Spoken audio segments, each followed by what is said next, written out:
Welcome to another episode of the podcast with Zazie. I'm so glad you're here again.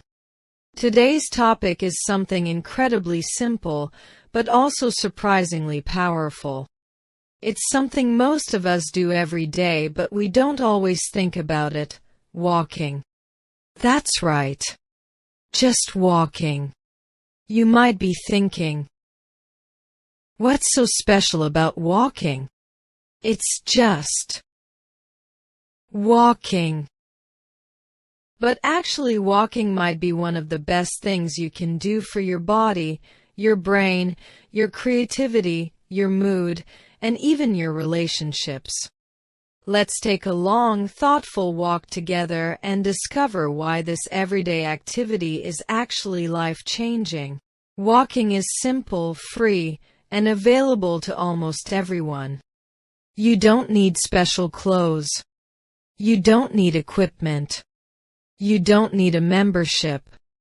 You just need a pair of shoes and a decision to start. Now let's look at what happens when you make walking a habit. First, your body thanks you. Walking strengthens your heart. It improves your circulation and helps control blood pressure. It reduces the risk of diseases like diabetes, obesity, and even some cancers. It improves your balance, coordination, and posture. Just 30 minutes of walking a day can make a huge difference over time. Second, your brain wakes up. Walking increases oxygen and blood flow to the brain. It improves memory, focus, and even creativity. Some of the world's greatest thinkers like Charles Darwin, Steve Jobs, and Virginia Woolf were known for their daily walks. They didn't just walk for exercise, they walked to think, to come up with ideas, to clear their minds. And research today proves that walking really does boost creative thinking. So if you ever feel stuck, take a walk. Third, your mood improves. Walking is one of the best natural ways to fight stress, anxiety, and depression. Your body releases endorphins, chemicals that make you feel good.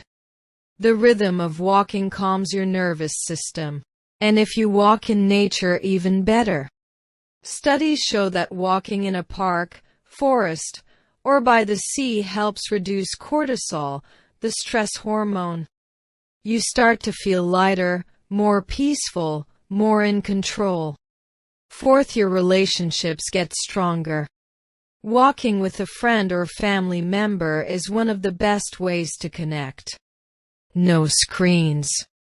No distractions. Just steps and conversation. It's easier to open up when you're walking.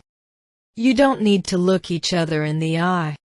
You're both moving in the same direction, literally and emotionally.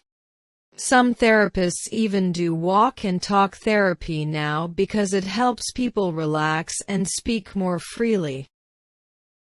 Fifth, walking brings you into the present moment. In our fast digital world, we often live in the future or the past.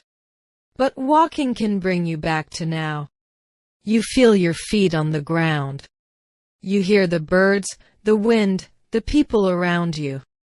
You notice the color of the sky, the shape of the trees, the feeling of the sun on your skin.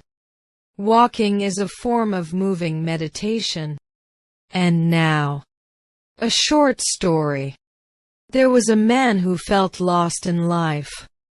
He didn't know what to do, or who he wanted to be. So every morning, he started to walk just for 20 minutes. At first, nothing changed. But after a week, he felt a little more peaceful. After a month, he started to notice small things: a flower growing through a crack in the road, the smell of fresh bread in the morning. After 3 months, he realized he was no longer lost. He didn't have all the answers, but he had found his rhythm. And it all started with a walk. Now let's learn a few new words from this episode. underrated. Meaning, something that is better than people usually think. Examples: walking is an underrated activity. That movie was underrated. It was actually really good. Sleep is one of the most underrated tools for success.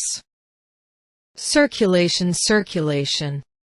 Meaning, the movement of blood through your body. Examples: exercise improves your blood circulation.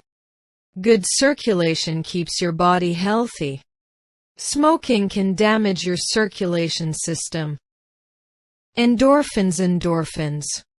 Meaning, chemicals in your brain that make you feel happy or reduce pain. Examples: running gives me a boost of endorphins. Laughter and exercise both release endorphins. After walking, I always feel better. That's the endorphins working. Before we say goodbye, here are a few tips if you want to start a walking habit. Start small, just 10 minutes a day is enough. Walk in the morning to clear your mind. Walk after meals to help digestion. Leave your phone at home or put it on silent. Try walking meetings instead of sitting at a desk. Walk with music, or better with a podcast like this one. Don't treat it like exercise, treat it like a gift to yourself. Thanks so much for listening to this episode. If you enjoyed it, don't forget to follow, share, and like the podcast with your friends. I'll be back soon with another topic that helps you grow inside and out. Until then, take care, take a deep breath, and maybe go for a walk. It might change your life more than you expect. Bye for now.